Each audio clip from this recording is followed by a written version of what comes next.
الشیطان الرجیم بسم اللہ الرحمن الرحیم الف لام میم ذالک الکتاب لا ریب فیہ ھدی للمتقین الذین یؤمنون بالغیب ویقیمون الصلاۃ ومما رزقناہم ينفقون والذین یؤمنون بما انزل الیک وما انزل من قبلک وبالآخرة هم يوقنون أولئك على هدى من ربهم وأولئك هم المفلحون صدق اللہ العظیم۔ اللہ رب العزت نے آج جو ہمارا موضوع ہے کہ ہم دیکھیں گے ایک قرآنی معاشرہ، اس کا حل اللہ رب العزت نے پورے قرآن مجید میں عطا فرمایا کہ اس کا حل یہ ہے کہ ہم دیکھیں گے قرآنی معاشرہ، اس کے لیے ہمیں قرآن مجید کے اندر جو اللہ تعالیٰ نے اس معاشرے کی خصوصیات بتائی ہیں، وہ ایک ایک خصوصیت آج مختصر سے وقت میں ہمارے سامنے آ جائے۔ سب سے پہلے یہ ذہن میں رکھنا چاہیے کہ اللہ نے ہمیں ایک معاشرتی انسان بنایا ہے۔ کوئی انسان یہ کہے کہ میں کٹ کر اکیلا زندگی گزار لوں گا، اس معاشرے سے الگ ہو کر زندگی گزار لوں گا، مجھے کسی کے تعاون کی ضرورت نہیں ہے، یہ انسان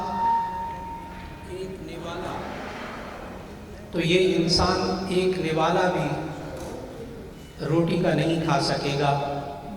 سینکڑوں انسان اس کے ساتھ معاشرے میں رہ کر تعاون کرتے ہیں، تب کہیں جا کر ایک نوالا یہ کھاتا ہے روٹی کا، ورنہ تو یہ اگر الگ خود کرے گا سب کچھ تو پہلے گندم بیجے گا، ہل چلائے گا، وہ ہل بھی خود اس نے بنانا ہوگا کیونکہ اس میں تعاون اس کو کسی کا نہیں چاہیے، وہ خود ہی بیجے گا، خود ہی پیسے گا، پیسنے کے لیے بھی مشین چکی خود ہی بنائے گا، خود ہی گوندے گا، خود ہی آٹا۔ ناممکنات میں سے ہے کہ یہ اکیلا زندگی گزارے معاشرے کے بغیر۔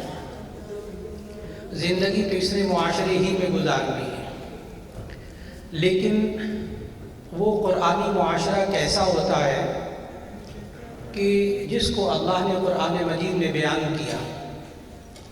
آج کی اس مختصر سی نشست میں، مختصر سے وقت میں قرآن مجید کے وہ 21 نکات سامنے رکھنا مقصود ہے کہ اگر وہ 21 نکات ہمارے سامنے معاشرے کے اندر افراد میں آ جائیں تو ایسی صورت کے اندر ہم کہہ سکیں گے کہ آپ دیکھ رہے ہیں اسلامی معاشرہ۔ ابھی تو عنوان ہے آج کے نشست کا، ہم دیکھیں گے قرآنی معاشرہ۔ معاشرہ در و دیوار کا نام نہیں ہے،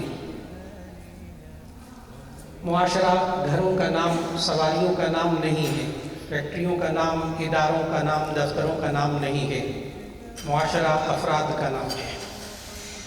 اللہ نے ان افراد میں خصوصیات کو پیدا کرنے کی تلقین فرمائی اور یہی اس کا حل ہے۔ نمبر 1 خصوصیت قرآنی معاشرے کی کہ وہ قرآنی معاشرہ عقیدہ توحید پر قائم ہوتا ہے، اور یہی بنیادی غلطی ہے کہ جس کی وجہ سے عقیدہ توحید پر قائم نہ ہونے کی وجہ سے حاکمیت صرف اللہ تعالیٰ کی ہے، یہ ذہن میں نہ ہونے کی وجہ سے خرابیاں کہاں سے کہاں پہنچ گئیں۔ وہ اللہ اپنی ذات اور صفات کے اعتبار سے ایک ہے، یہ عقیدہ توحید۔ یہ اللہ نے سکھایا کہ دیکھو میں تمہیں قرآن تو دے رہا ہوں، ذالک الکتاب لا ریب فیہ، اس کتاب میں کوئی شک نہیں، ھدی للمتقین، یہ ہدایت ہے پرہیزگاروں کے لیے۔ لیکن پہلی خوبی اللہ نے کیا بتائی کہ کن لوگوں کے لیے کتاب ہدایت ہے؟ الذین یؤمنون بالغیب، جو اندیکھی بات پر ایمان رکھتے ہیں، اللہ پر ایمان، فرشتوں پر ایمان، آمنت باللہ و ملائکتہ و کتبہ و رسلہ والیوم الآخر۔ ایک خصوصیت عقیدہ توحید، دوسری خصوصیت مجھے معلوم ہے کہ آپ میں سے اس وقت ایسے ایسے اسکالرز موجود ہیں، علماء موجود ہیں اس وقت یہاں تشریف فرما ہیں کہ وہ جو 21 نکات ہیں یہ قرآن حکیم کے معاشرے کے لیے، وہ ایک ایک نقطے پر ماشاءاللہ گھنٹوں تقریر کر سکتے ہیں۔ اس لیے آج بڑا اجمالی طور پر وہ حل پیش کرنے جا رہا ہوں۔ نمبر 1 عقیدہ توحید پر وہ معاشرہ قائم۔ نمبر 2 وحدت فکر و عمل، یہ ایک ایسی چیز ہے کہ جس کی وجہ سے قرآنی معاشرہ قائم ہوتا ہے۔ وَاعْتَصِمُوا بِحَبْلِ اللَّهِ جَمِيعًا وَلَا تَفَرَّقُوا وَاذْكُرُوا إِذْ كُنْتُمْ أَعْدَاءً فَأَلَّفَ بَيْنَ قُلُوبِكُمْ فَأَصْبَحْتُمْ بِنِعْمَتِهِ إِخْوَانًا۔ یہ ہے وہ دوسری چیز، وحدت فکر و عمل۔ اور اس کا مرکز کیا ہوگا وحدت کا؟ وہ حبل اللہ، اللہ کی رسی، اور اس کی تفسیر آپ کے ذہنوں میں موجود ہے قرآن مجید۔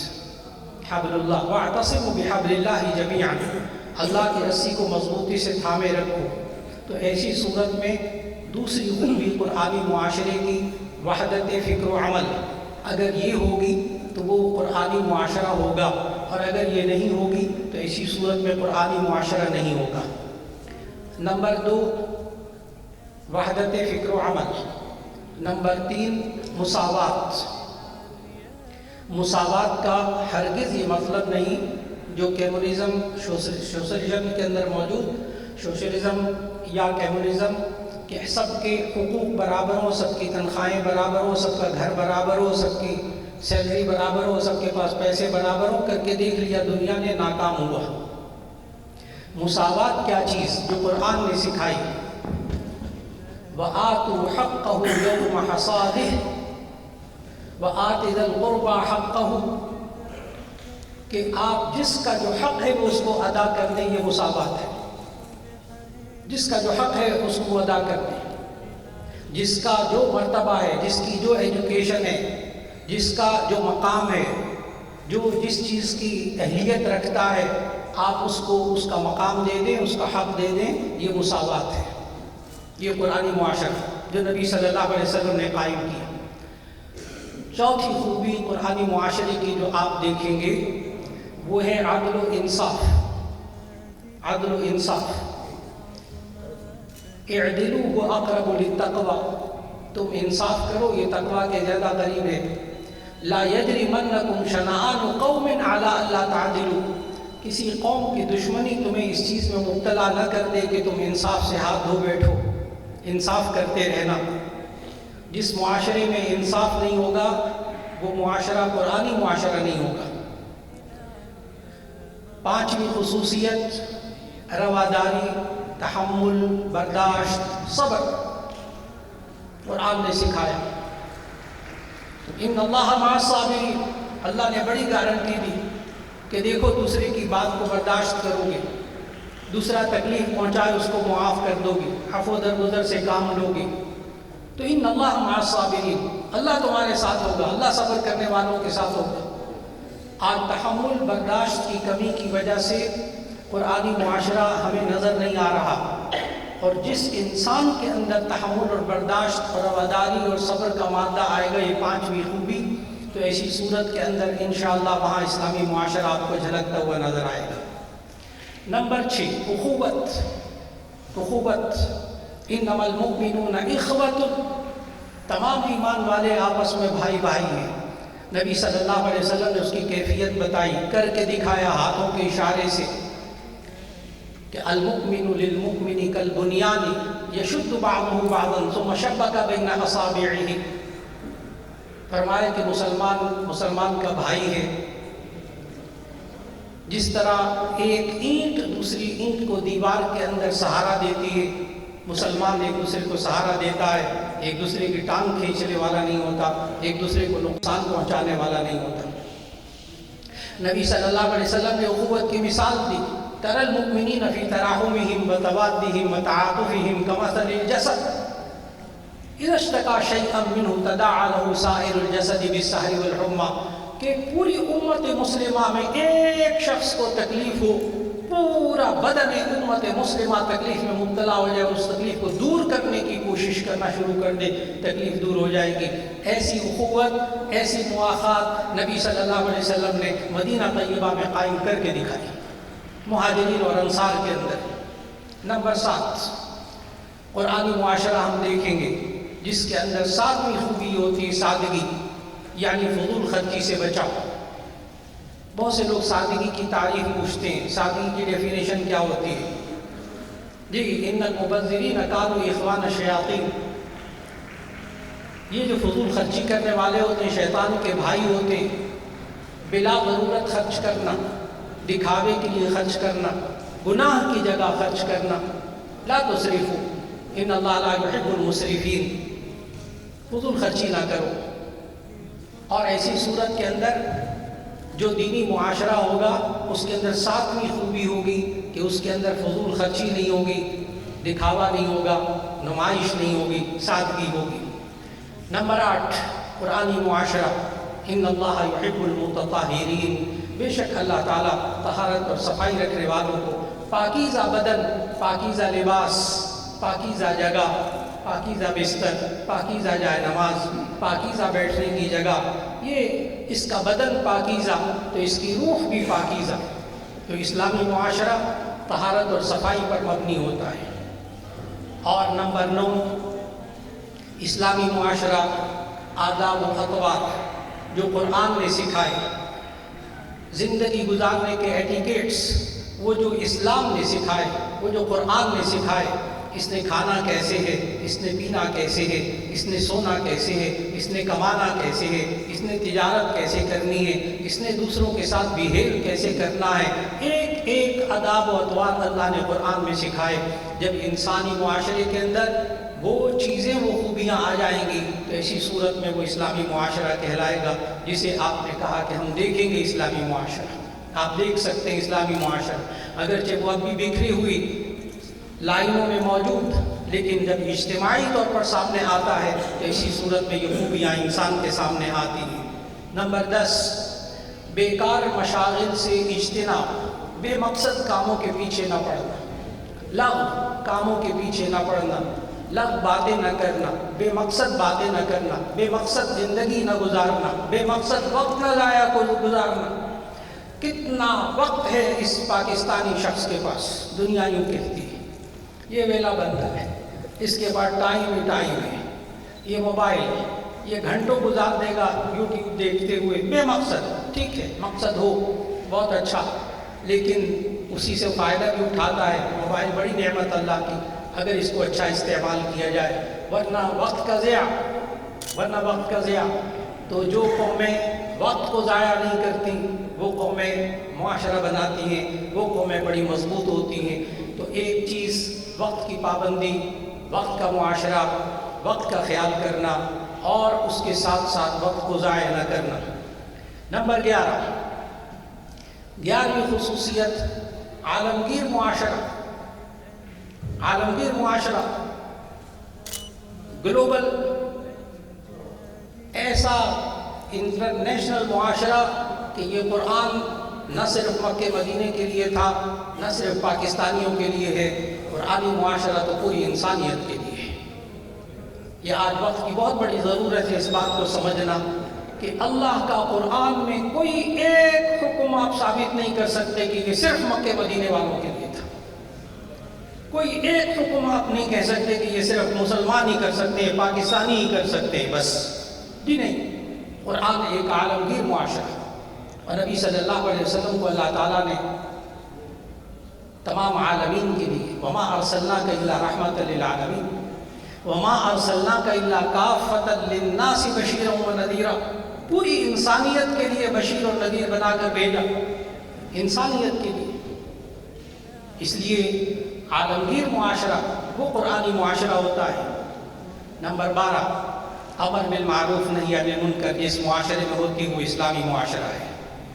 جس معاشرے کے اندر نیکی کا حکم دیا جاتا ہو، برائی سے روکا جاتا ہو، وہ معاشرہ آپ کو قرآنی معاشرہ نظر آئے گا۔ نمبر 13، دولت کی منصفانہ تقسیم۔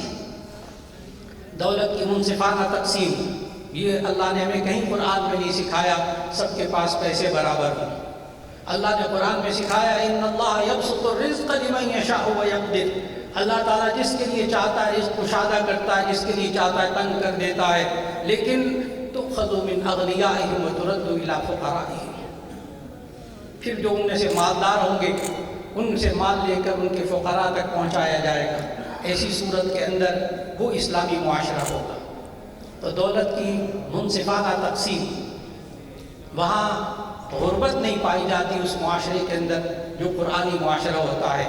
وہی بات جو حضرت عمر رضی اللہ تعالیٰ عنہ نے اپنے دور کے اندر زکوٰۃ کا نظام اتنا طاقتور بنا دیا، حضرت ابوبکر صدیق رضی اللہ تعالیٰ عنہ نے اتنا جہاد کیا، اور اس کا پھل ہمیں دور فاروقی میں نظر آیا کہ 24 لاکھ مربع میل کے اندر زکوٰۃ لینے والا کوئی نہیں تھا، یعنی اس کو کھانا نہیں ملتا تھا، زکوٰۃ دینے والا یعنی سارے صاحب نصاب ہو گئے تھے۔ آج کل صاحب نصاب ہوتا ہے جس کے پاس 52.5 تولہ چاندی ہو، یعنی تقریباً 1.5 لاکھ روپیہ اس کے پاس ضرورت سے زائد بچا ہو، آپ اس کو زکوٰۃ نہیں دے سکتے۔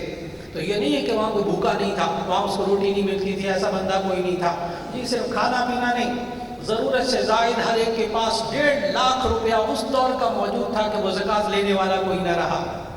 نمبر 14، اسلامی معاشرہ وہ ہوتا ہے جس میں حقوق کی پاسداری ہوتی ہے، جس میں دوسرے کے حقوق کا خیال رکھا جاتا ہے۔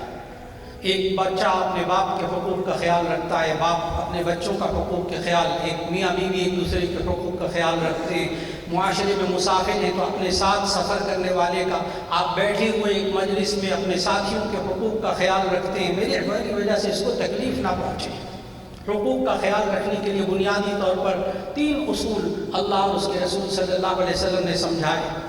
دیکھو، کل المسلم علی المسلم حرام دمہ ومالہ وعرضہ، ہر مسلمان کا دوسرے مسلمان پر حرام ہے، اس کا خون، اس کی جان، یعنی اس کا مال اور اس کی عزت و آبرو۔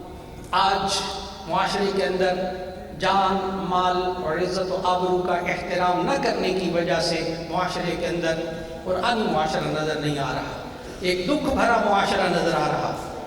نمبر 15، روحانیت اور مادیت کا بہترین امتزاج، یہ آپ کو قرآنی معاشرے میں نظر آتا ہے۔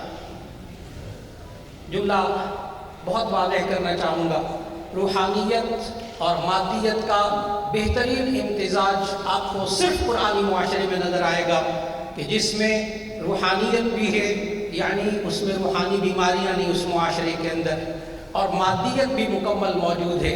ایک بہت بڑا مالدار شخص، ایک بہت بڑا دنیا دار شخص کیا ایک بہت بڑا نیک شخص بن سکتا ہے؟ تو اس کا جواب ہے کہ جی ہاں، قرآنی معاشرہ یہی ہوتا ہے۔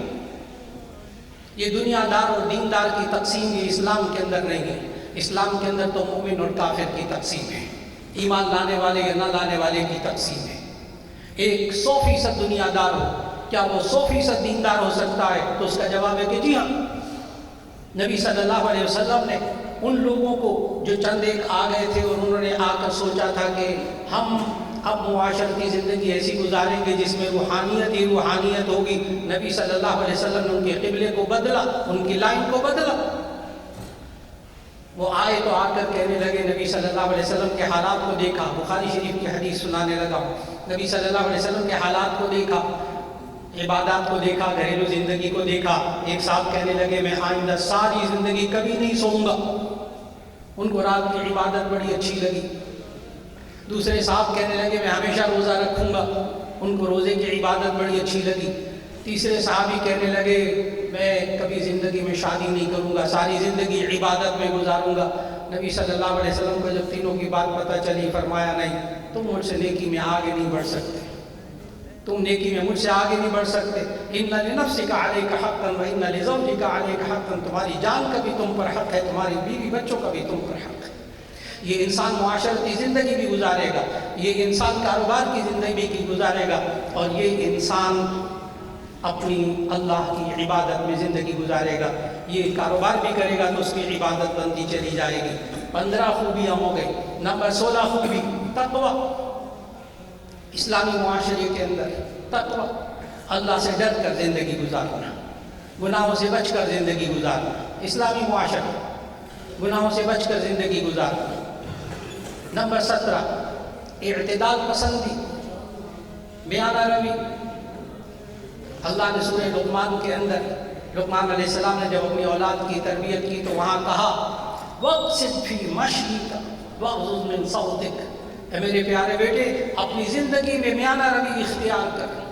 انتہا پسندی کا کوئی ایک شائبہ بھی اسلام کے اندر نہیں ہے۔ انتہا پسندی کسی بھی چیز کی، عبادت کی، مال کی، کمانے کی، کھانے کی، پینے کی، ہر چیز کی انتہا پسندی کو اسلام نے مسترد کیا۔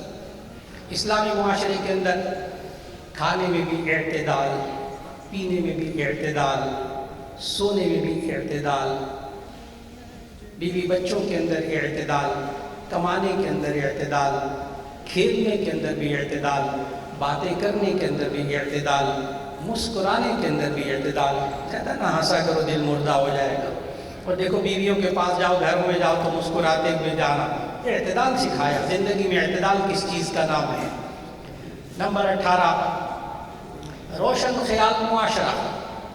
یہ قرآنی معاشرے کی بہترین خوبی، روشن خیال، براڈ مائنڈڈ، تنگ ذہن، بس مجھے مل جائے پیسہ، میری بات پوری ہو جائے، میری زندگی گزر جائے، دوسرا جہنم میں جاتا چلا جائے، مجھے دوسرے کی فکر نہیں ہے، مولانا میں نے اپنی خبر میں جانا ہے، کیا ضرورت ہے دوسروں کو دعوت دے جھک مارنے کی؟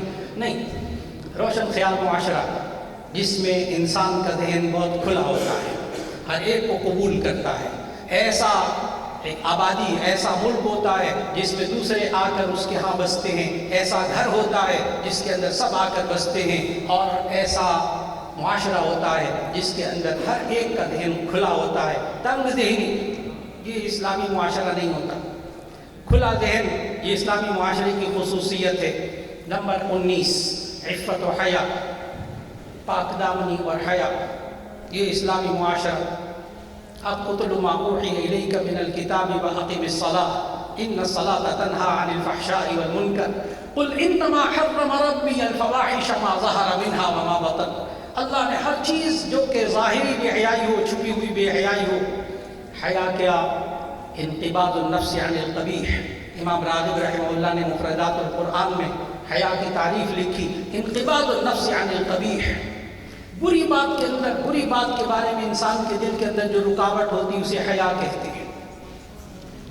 آج ہمارے معاشرے کے اندر جو مادر پدر آزاد معاشرہ دکھائی دیتا ہے کہ اولاد ماں باپ کے ساتھ بدتمیزی کر رہی، قدر نہیں کر رہی، حرام حلال کی تمیز نہ رہنا، رشوت کا عام ہونا، دوسروں پر ظلم کا عام ہونا، خیانت اور کرپشن کا عام ہونا، یہ سب حیا کے نہ ہونے کی وجہ سے ہے۔ آج معاشرے میں حیا کو سمجھتے ہیں شاید بے لباس ہونا بھی حیائی ہے، ناچ گانا بھی حیائی ہے، ہمارا ذہن بس اتنا کام کر رہا ہے معاشرے کے اندر۔ لیکن آپ قرآن حکیم کو گہرائی سے پڑھیے، آپ کو معلوم ہوگا کہ حیا کس کو کہتے ہیں۔ انقباض النفس عن القبیح، بری بات کے بارے میں انسان کے دل کے اندر جو رکاوٹ ہوتی ہے اس کو حیا کہتے ہیں۔ اور جب وہ یہی وجہ ہے کہ اس حیا کو نبی صلی اللہ علیہ وسلم نے ایمان کا حصہ قرار دیا، الحیاء من الایمان۔ اگر انسان کے اندر حیا نہ رہے ایمان نہیں رہتا۔ اور یہ کیوں معاشرہ مادر پدر آزاد ہوا، کیوں قرآنی معاشرہ قائم نہیں ہو سکتا؟ اس لیے کہ اس معاشرے کے اندر بے حیائی عام ہو گئی، یعنی گناہ کو گناہ نہ سمجھنا۔ آسان الفاظ میں بے حیائی کس کو کہتے ہیں؟ گناہ کو گناہ نہ سمجھنا، اللہ کی نافرمانی ہو رہی اس کو نافرمانی نہ سمجھنا، اس میں خود بھی شریک ہو جانا۔ اور نبی صلی اللہ علیہ وسلم نے ہمیں خبردار کیا تھا کہ اذا فاتک الحیاء فافعل ما شئت، اذا فاتک الحیاء فافعل ما شئت۔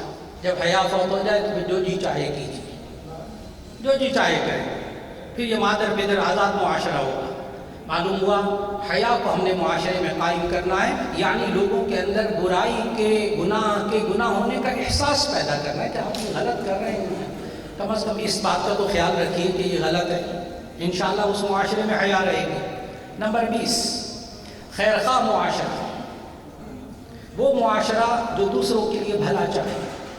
نبی صلی اللہ علیہ وسلم نے فرمایا الدین النصیحہ، دین خیرخواہی، دین نام ہی خیرخواہی کا ہے۔ جو انسان دوسرے کے لیے بھلا نہیں چاہتا وہ دیندار نہیں ہے، جو ملک کے لیے بھلا نہیں چاہتا وہ دین نہیں رکھتا اپنے اندر۔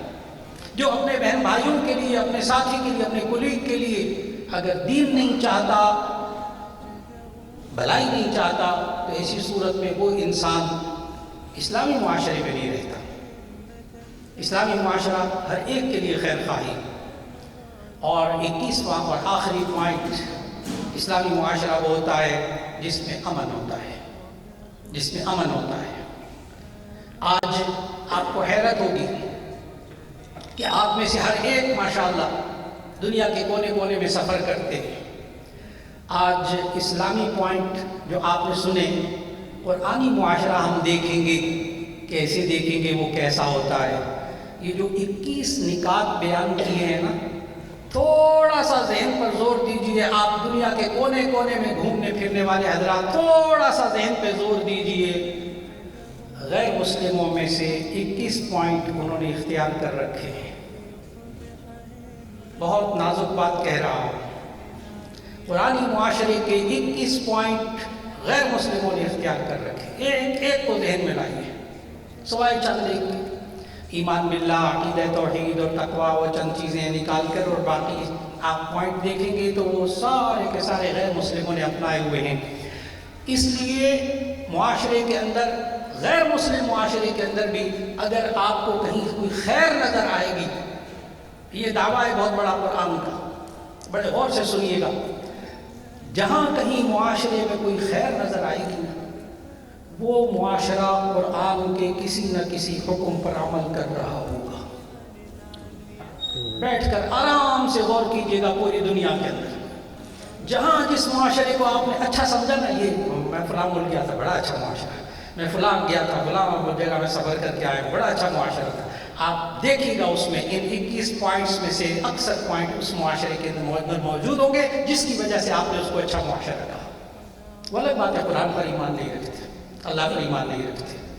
آج وقت کی ضرورت ہے کہ جمعیت تعلیم القرآن اسی کے لیے کوشاں ہے کہ وہ قرآن پڑھائیں، اپنے بچوں کو پڑھائیں، اور خاص طور پر وہ علاقے دور دراز کے، اللہ تعالیٰ جناب انوار خان صاحب کو، میاں حسن صاحب کو، پوری ٹیم کو اللہ مبارک فرمائے، وہ علاقے جہاں نہ وہ لوگ مدرسوں میں جا سکتے ہیں، نہ وہ مدرسے قائم ہو سکتے ہیں، نہ قرآن پڑھا سکتے ہیں، دور دراز کی جگہ، یہاں تک کہ جو لوگ جیلوں کے اندر قید ہو گئے، ان کے لیے جب وسائل نہ رہے تو ان حضرات نے بیڑا اٹھایا، اور آج جیلوں کے اندر اتنے ماشاءاللہ 3000 سے زیادہ سکول بنا لیے، اور 1,64,000 سے زیادہ طلباء انہوں نے بنا لیے، اور 70,000 سے زیادہ مکاتب میں قرآنی میں ماشاءاللہ سکولوں کے اندر اساتذہ تیار کر لیے۔ ایک بار پھر مبارکباد دیتا ہوں، یہی ایک راستہ ہے جس سے آپ جڑے ہوئے ہیں۔ اللہ سب کو جڑنے کی توفیق عطا فرمائے کہ یہ اسلامی معاشرہ ہم دیکھیں گے، قرآنی معاشرہ اللہ آپ کو دکھا دے گا۔ ایک دفعہ قرآن کے قریب کر لیجئے، ایک دفعہ اس نسل کو، اپنے بچوں اور بچیوں کو، اپنے قوم کے بچے اور بچیوں کو ایک دفعہ قرآن حکیم سمجھا دیجئے۔ انشاءاللہ اللہ سے پوری امید اور دعا ہے اللہ ہمیں وہ اسلامی معاشرہ دکھا دے گا۔ وآخر دعوانا الحمدللہ رب العالمین۔ ويبني مجده جدلا فروح الفائها ليصبح همة تروي عن العليا مغانيها لينسج